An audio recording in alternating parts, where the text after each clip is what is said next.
What's up, guys? It's Aaron. So this week the topic is passing. I have to say I really don't like the term passing. I feel like it implies that I'm trying to trick people or deceive people into seeing me as male, and that's not the case.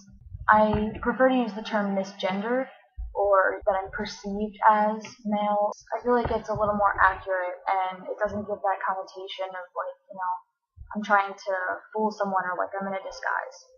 When I first came out, I was really concerned with ways to help me pass.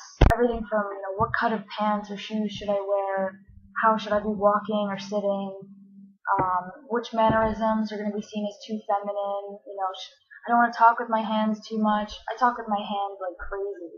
And I was really worried about these little things and what was going to keep me from being perceived correctly as male. I touched on this a little bit in my male privilege video last week, that I used to play up certain behaviors and mannerisms that seemed tough in order to help me pass.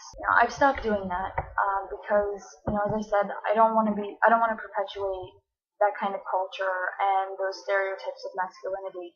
If I'm a flamboyant guy, then so be it, but I'm still a guy. I'm not going to change my personality for the sake of being perceived as male. The whole idea is to be comfortable with myself, no matter what that entails. If something makes me uncomfortable when it comes to my gender, then I'll stop doing it. But I'm not going to keep myself from acting a certain way or doing certain mannerisms just because other people see it as feminine. I feel like since I've stopped trying so hard, I have more luck. The less I think about passing, the more I am perceived correctly. It's all about confidence, and I cannot stress that enough. If you're watching this video looking for passing tips, that's the only tip I have for you, is confidence. If you look nervous and like you're trying too hard, people pick up on that, and they're going to wonder what's up with you. But if you tell yourself in your head, I'm a man, that's that, other people can sense that without really realizing it. There are times I kind of give myself a little pep talk if I'm going to go into someplace in public. I just kind of, I'm a man, regardless of what anybody thinks, I'm a man, and that's that. And just having that confidence, I feel, is the biggest thing that helps with being gendered correctly. That especially goes for public bathrooms.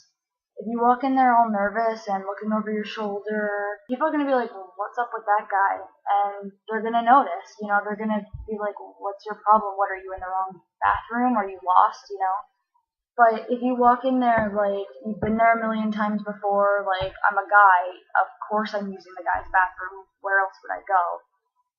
People just trust that confidence, and especially in a guy's bathroom where there's not really any eye contact anyway. If you're not looking all nervous, people are probably not even going to notice you. I think the only thing I do still do is lower my voice when I talk to people in public. That seems to be the one thing that always causes me to be misgendered, and also causes me a pretty great deal of dysphoria. It's probably the one thing that I still do to help me not be misgendered. I would say I'm gendered correctly about 85% of the time, at least when I'm not speaking too much. I know people harassing me when I'm walking on the street have switched to yelling faggot instead of dyke, so I guess that's a sign, right? I don't get as bent out of shape about it as I used to. It still sucks, and it still really hurts to hear the wrong pronouns or to hear ma'am or anything like that.